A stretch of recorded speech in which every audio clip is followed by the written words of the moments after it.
welcome back to the show. Joining us now, we have Eileen Ordway with a library update. Hi, Bree. It's good to be here. Eileen, welcome back to the show. Thank you. Thank you. We're in a new year. Yes. You've got lots of things to tell us about. Everything you've been up to. My goodness, there's a long list, so let's get to it. Yes. First of all, you were telling us how the series labels on the books, you've made significant progress there. Yes. Tell us about that. We have about 11,000 fiction books in our catalog. 40% of them are in series. They're really popular with the residents here in the village. So our catalog system allowed us to make a change where we could print on our labels the actual series name and then the number that book is in the series. Oh, fabulous. So yeah, this is a little hard to see, but it says Mason Books 1, 2. We're now shelving in that order. We used to be the author and the title, and because the titles are sometimes hard to see, it was hard for our people to shelve them that way. Sure. But now they'll be in the author, series, and then in number order. So people who like to read series, maybe they want to reread Louise Penny's Inspector Gamache books, they can just go up the shelves and pull them in order, and if they know they finished 4, 5's next. So it'll hopefully people who like to read series so much easier. Yes. Right? So we've completed all of the regular print labels, and we're in the process of doing the large print labels, so they'll have their numbers and their big large print label there so people will know where they're at. And we're also now working on bookends for the series. So they'll be like this on the shelf, so it'll be easier to see what the series name is because this is tiny. Fantastic. And we're trying to put more information. So for this particular series, the number 1 book is only in large print. So if you don't see that on the regular print shelf, pull this out of the shelf and you'll be able to see that there's 1 copy on the large print side of the library. And then these dark orange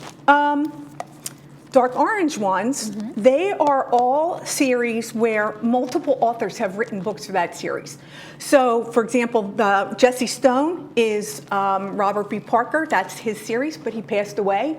But their estates let them, other authors pick that up, and they're so prolific. It's easy for those other authors to, have the feel for those books. Right. So if you're looking to see if maybe some of your favorite authors have additional books by another author, they'll be on these dark orange labels. So how many series do you have? How many unique series does this library carry? 798. I was shocked, because we had to go through our whole catalog and identify the books and what their series number was. When I pulled the whole list out of the system and then started sorting them and matching them, I couldn't believe how many we had. I mean, some I'd never heard of before. Sure. So now I've started reading them myself. So it's been a big job. We've been working on it since August. But I think people who like books will, and especially series, will enjoy. Did you know before you started the process how big of a job this was going to be? No, not at all. Would you have started? I don't know. I might have, because I like that. But, well, but luckily I've had help. Doesn't it feel like a sort of a clearing, to get everything in line and in order?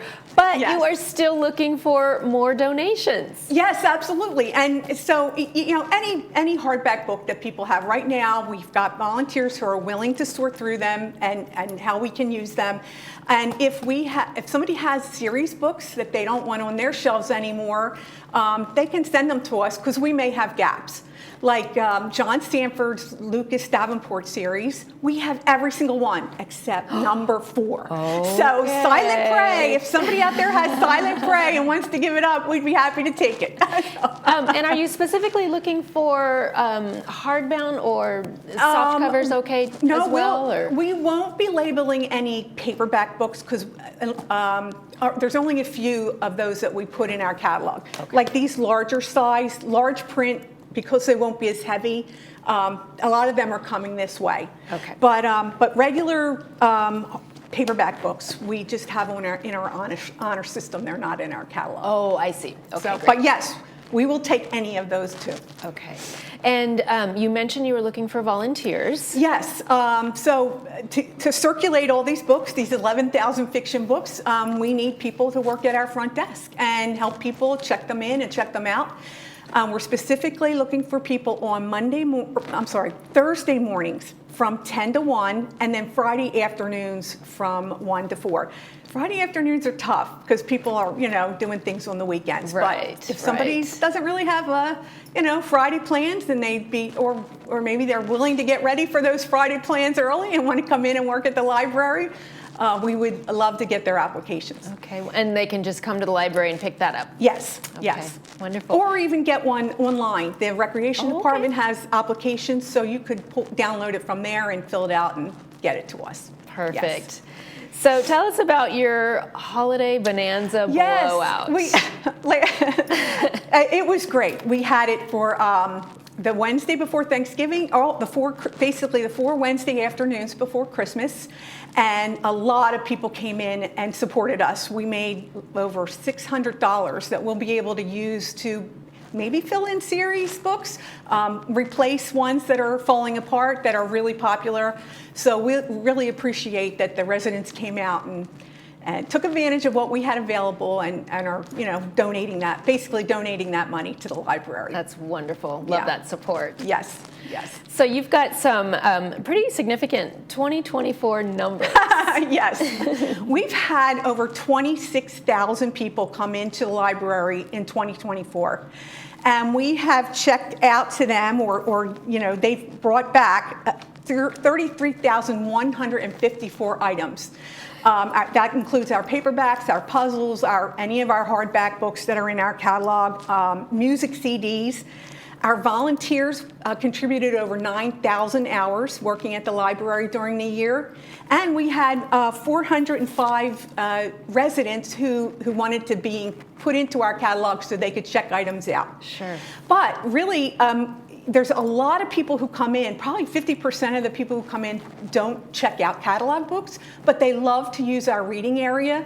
They work on puzzles. We have free Wi-Fi. You can bring your laptops there, newspapers, magazines. So this year, if you want to turn your thermostat down for a while during the day, come into our warm library and check us out. Maybe have a New Year's resolution to come in and pick up a good book that'll help you get through the rainy season, curling up with a good book. That sounds great. Sometimes it can be lonely when you stay at home, so that's a great place to just not a lot of talking going on. There's some, but not a lot. But yes. At least you're with other people. Exactly. Yes. Wow, all of that sounds wonderful. I can't wait to talk to you in another couple of months and see what you've been up to. You're just a little firecracker. Thank you.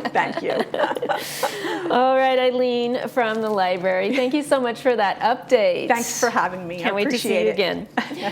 You're watching This Day on Village TV. We'll be right back with a preview of tonight's movie. Stay